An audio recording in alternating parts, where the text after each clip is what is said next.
Еще несколько месяцев назад томатную продукцию фирмы «Эдель» не пропускали на границе, а это более 10 тонн помидоров. Вместо того, чтобы попасть на российский рынок, большая часть продукции вернулась на родину. Другая часть просто сгнила на границе. Производители понесли большие убытки. Кстати, аналогичная ситуация была и с другими предприятиями, производящими сельхозпродукцию. На сегодняшний день вопрос перевозки абхазской продукции благополучно решен на высшем государственном уровне. С помощью нашего президента Рауля Джумковича Хаджимба много усилий было со стороны правительства. Помогли мы своей силой, я еще раз говорю, не смогли бы решить. Там много проблем. За 20 лет столько всего накопилось на таможне российской. Они привыкли работать по другой схеме. А у нас свои контракты напрямую. Это кому-то не устраивало. Но с помощью правительства это все разрешилось, слава богу. Сейчас мы сами вывозим своим клиентам, сами делаем бумаги, продаем. Облегчили наш труд и мы уже стали зарабатывать. Предприятие «Эдель» выращивает сорт помидоров «Лидер», который отличается насыщенным ароматом, а главное – вкусом. Здесь не используют удобрения, только витамины. Продукция экологически чистая и превосходит привозные овощи по всем параметрам. Отличить помидоры можно по цвету. Но главное, конечно, запах. Достаточно растереть листок томата, и аромат свежих помидоров заполнит все вокруг. Мы построили в 2015 году.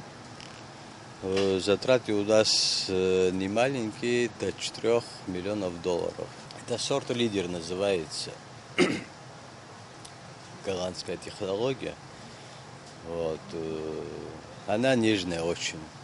Некоторые говорят, почему у вас портится быстро, турецкий не портится, но это нежный помидор.